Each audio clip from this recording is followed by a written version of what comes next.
Fala galera, Fast Food Gospel está na área novamente e hoje com mais um assunto polêmico. O plano do diabo é fazer desse mundo uma Sodoma e Gomorra. Muitas vezes a gente fica aterrorizado com as coisas que nós vemos neste mundo. Exemplo, aquele museu de artes que expôs aquela menina tocando aquele homem nu, que assustou todo o Brasil. Um outro museu que expôs artes de pessoas tendo relações sexuais com crianças e com animais. Outro caso que chamou a atenção muito das pessoas foi no Big Brother, se eu não me engano do ano passado, houve caso semelhante a incesto, do pai acariciando a filha de uma maneira estranha, de uma maneira esquisita. E a gente constantemente é bombardeado com muitas coisas que nos aterrorizam, principalmente para o lado da sexualidade.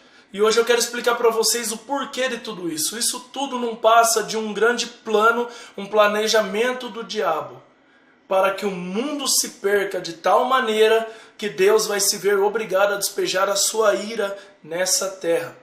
Isso nós encontramos em Gênesis capítulo 18, onde descreve para nós a história de Sodoma e Gomorra. Em Gênesis capítulo 18, Deus vem com seus anjos até Abraão, seu escolhido, e anuncia que ele vai ser pai de um menino chamado Isaac, junto com a sua esposa Sara, e enfim, todo mundo mais ou menos conhece essa história. E ele traz toda a promessa ali para Abraão. Quando eles estão indo embora, no versículo 16 e 17 diz que Deus para e analisa. Poxa, será que eu vou ocultar do meu escolhido tudo aquilo que eu desejo fazer, tudo aquilo que eu almejo fazer? Então Deus chama Abraão para conversar e fala para ele, esclarece para ele que de Sodoma e Gomorra está subindo um clamor muito podre, uma coisa muito estragada aos olhos de Deus. Vamos dizer assim, o homem está fazendo coisas abomináveis em Sodoma e Gomorra. Então Deus fala, eu vou enviar meus anjos para que eles vão e analisem a situação. Se de fato estiver acontecendo tudo o que eu estou sabendo, tudo que estão me falando, acredito que em orações, assim como o povo clamava em oração do Egito para Deus e Deus ouviu, eu vou ser obrigado a dar um basta e destruir totalmente aquela cidade e as pessoas que vivem nela. Então Abraão começa a fazer uma intercessão por Sodoma e Gomorra. Isso está escrito ali dos versículos 22 até o 33, mais ou menos, de Gênesis 18. Convido vocês a abrirem a Bíblia na casa de vocês e lerem, tá? Como o nosso vídeo tem uma proposta de ser rápida, então eu não vou ficar muito preso a isso. Mas Abraão começa ali uma intercessão falando para Deus, Senhor, mas se tiver 50 justos na cidade, o Senhor vai destruir da mesma maneira? E se houver 40, se houver 30? E essa oração ela se prolonga até o número que Abraão chega no versículo 33, falando de 10 pessoas. Senhor, se tiver 10 pessoas, o Senhor vai destruir a cidade? E Deus fala, se eu encontrar 10 justos em Sodoma e Gomorra, eu, em nome dos 10 justos, perdoarei toda a cidade. Mas, queridos, ele não encontra nem mesmo 10. Em Gênesis capítulo 19, começa a descrever para nós o que está acontecendo naquela cidade. Os anjos de Deus chegam na cidade e ficam na praça observando. Quando Ló, o sobrinho de Abraão, encontra esses anjos na praça, começa a insistir para que eles vão até a casa dele. E os anjos, depois de tamanha insistência, aceitam. Mas as pessoas de Sodoma e Gomorra, no versículo 4, Gênesis 19, versículo 4, que descreve que desde os jovens até os velhos, todos esses povos, sem exceção, foram até a casa de Ló e começaram a bater na porta e falar obrigatoriamente para Ló, colocar aqueles anjos para fora, porque eles queriam ter relações sexuais com aqueles anjos. E Ló tenta um apelo para que eles não cometam tal erro. Ele fala, olha, eu tenho 2 filhas virgens, eu entrego elas para vocês e vocês fazem delas o que vocês quiserem, mas não toquem nos anjos de Deus. É esquisito, né, irmãos? A situação que se cria ali. Um homem oferecer suas 2 filhas virgens para serem estupradas. É uma coisa muito abominável que está acontecendo em Sodoma. Mas é tamanha podridão que as pessoas falam, nós não queremos as suas filhas, nós queremos os anjos. Então, a Bíblia continua descrevendo para nós de que os anjos saem, cega aqueles homens, pune eles com cegueira. A família de Ló foge, Ló, suas 2 filhas e a sua esposa, e o anjo dá uma ordenança, não olhem para trás, a mulher olha, vira uma estátua de sal, enfim. Mas eu quero que vocês entendam que os únicos justos que haviam naquela cidade eram 4 pessoas, a família de Ló, sobrinho de Abraão. E Deus tira eles de lá. Tá, mas o que isso tem a ver?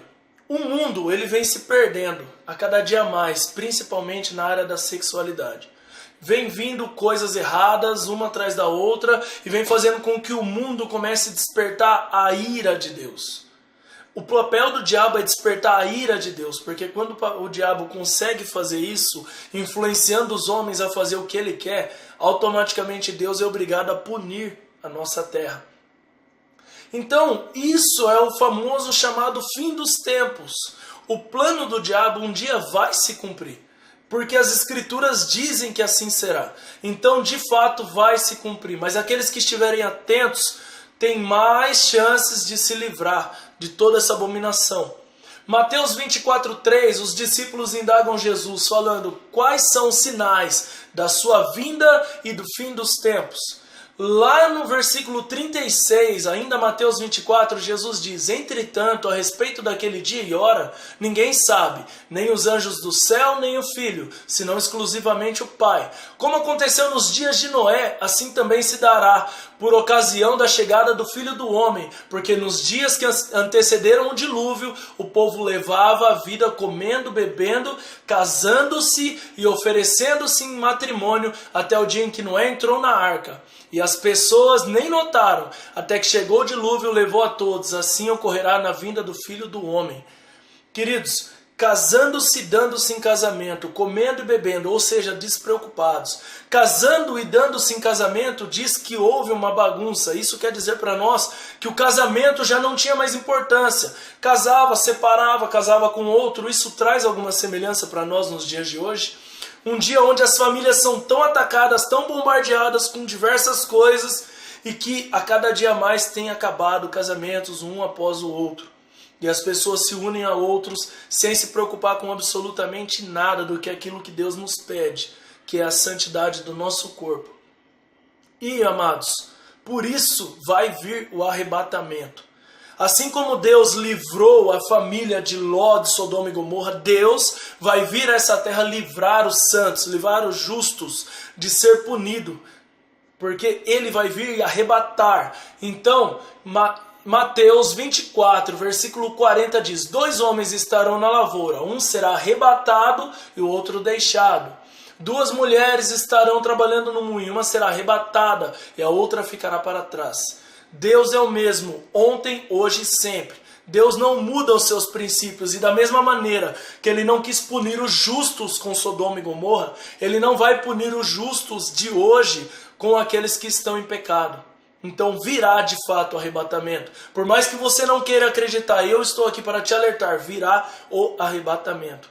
E por que o pecado sexual desperta a ira de Deus? 1 Coríntios 6,18, Paulo orienta da maneira falando assim, fugir, portanto, da imoralidade sexual. Qualquer outro pecado que uma pessoa comete, fora do corpo comete. Todavia, quem peca na sexualidade, peca contra o seu próprio corpo. Porque nós somos o templo do Espírito Santo. Quando você comete um pecado, você comete ele fora do corpo.